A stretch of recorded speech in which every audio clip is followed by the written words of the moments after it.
What's up, guys? Iceman here. So I have a freaking terrifying story for you today. Apparently there's a woman who was out camping all by herself, and a bear returned to her with a freaking vengeance. I noticed that a lot of you guys in the comment section have been notifying me of how your speculation is that grizzly bears do attack people more often than some might think. So I suppose this story sort of adds to your case, if you will, but here's how the article goes. A grizzly bear dragged a bicyclist out of her tent in the middle of the night and killed her in a small Montana town early Tuesday, authorities say, before the animal escaped back out into the wilderness. The attack happened around 3:30 a.m. on July 6th in the tiny community of Ovando.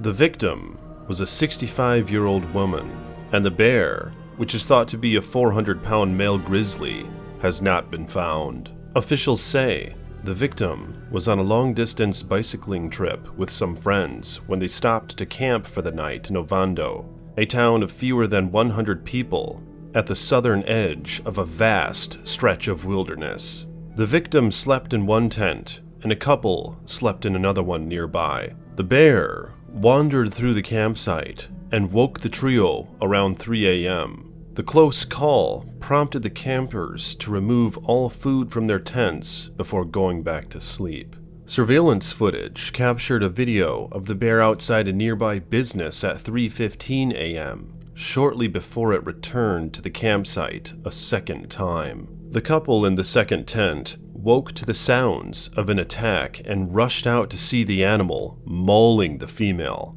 officials say. The bear had pulled the victim from the tent during the fatal attack. The couple used bear spray to drive the grizzly away, then called 911. First responders pronounced the victim dead at the scene a short time later. Wildlife officials launched a sweeping search using ground crews, helicopters, and traps in an effort to find and kill the bear. The search came up empty, but authorities have saved a bit of the bear's DNA in hopes of identifying it later. They say the animal also breached a chicken coop and ate several birds on the night of the attack. Authorities have set up several traps around the coops in case the animal returns. Our best chance would be if the bear comes back and tries to get another chicken or some more food around the town, said one spokesperson. Our wardens feel like they could readily identify the bear that they saw on the surveillance footage, and if they saw that bear at the trap and had a clear shot at it, they might choose to do that.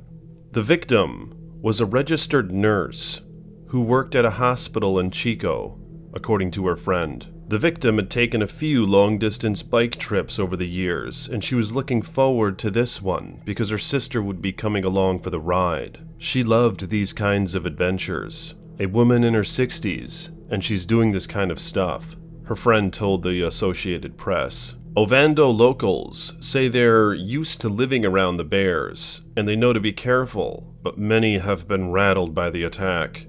Everybody's pretty shaken up right now. The population here is 75. Everybody knows everybody, one of the locals told the news. The people from Montana, we know how to be bear aware, but anything can happen. But what do you guys think about this grotesque story? I might look into more articles regarding it and see if I can gather more information on the attack, so stay tuned for a later video potentially on these matters. But I mean, it seems like the bear just straight up ripped this woman out of the tent and started eating her. It's quite terrifying, and bears in general, as far as I know, are opportunists. So it probably was quite an opportunity for him to take advantage of. But comment below your thoughts on these matters, and would you go camping alone in your tent in bear country? And would you do it unarmed? Let me know in the comments below and like this video if you will for more chilling tales from the Iceman.